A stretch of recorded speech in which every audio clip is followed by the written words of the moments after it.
एक अमावस की रात थी और सड़क मेरे सामने उबासी खाई की तरह फैली हुई थी। मेरा एकमात्र साथ मेरी कार के इंजन की धीमी गड़गड़ाहट और दोनों ओर के घने जंगल से कभी-कभी पत्तियों की सरसराहट थी।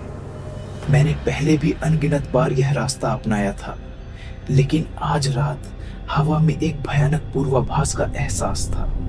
जैसे ही मैं एक मोड़ पर घूमा, मेरी हेडलाइट्स ने कुछ देखा। सड़क के किनारे खड़ी एक आकृति। जैसे ही मैंने ब्रेक मारा, मेरा दिल तेजी से धड़कने लगा। टायर डामर से टकरा रहे थे। मैं अंधेरे में उस आकृति को पहचानने की कोशिश करते हुए तिरछी नजरें झुकाता रहा, लेकिन ऐसा लग रहा था जैसे वह छाया में विलीन हो गया हो, जैसे वह वहां कभी थी ही नहीं। लेकिन आगे बढ़ने के लिए दृढ़ संकल्प के साथ मैं सड़क पर चलता रहा। यह मुठभेड़ मेरे दिमाग के पीछे लगातार फुसफुसाहट की तरह घूमती रही। जल्द ही मेरी नजर एक पुराने जीर्ण शीर्ण घर पर पड़ी, जिसकी खिड़कियां ऊपर उठी हुई थी और उसकी छत उपेक्षा के बोझ से झुक रही थी। जैसे ही मैं आराम करना शुरू कर रहा था, मैंने आगे एक साइन अप देखा, एक पुल। इसका मजबूत ढांचा अब जर्जर हो रहा है।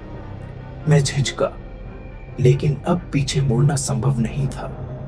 जैसे ही मैं जर्जर संरचना के पार पहुंचा, अचानक हवा के झोंके ने मुझे लगभग भटका दिया और फिर एक पल में, जैसे कि पुल ढहकर नीचे अंधेरे में डूब गया, मेरे नीचे की दुनिया गायब हो गई। मैं जाग गया और अपने आप को एक अजीब अलौकिक दायरे में पाया। एक ऐसी जगह जो सपनों और बुरे सपनों के बीच फंसी हुई थी। और वहां मेरे सामने वो आकृति खड़ी थी जिसे मैंने सड़क पर देखा था। एक प्राणी न तो जीवित था और न ही मृत। उसकी आंखें एक अपवित्र रोशनी से चमक रही थी। ये ऐसी आवाज में बोला गया जो रसातल की गहराइयों से गूंजती हुई प्रतीत होती थी, जिससे उस दुनिया की वास्तविक प्रकृति का पता चलता था जिसमें मैं ठोकर खा गया था। भूली हुई आत्माओं का एक क्षेत्र जो अनंत काल से अंधेरे में फंसी हुई थी। एड्रेनालाइन की लहर के साथ मैं घुमावदार रास्ते पर दौड़ने लगा।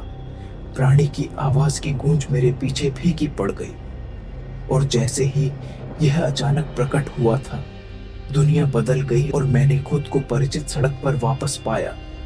क्षितिज पर भोर की पहली किरण फूट रही थी, लेकिन जैसे ही मैंने रियर व्यू मिरर में देखा, मैं यह महसूस नहीं कर सका कि कुछ अभी भी छाया में छिपा हुआ था, अपने अगले शिकार का दावा करने की प्रतीक्षा कर रहा था।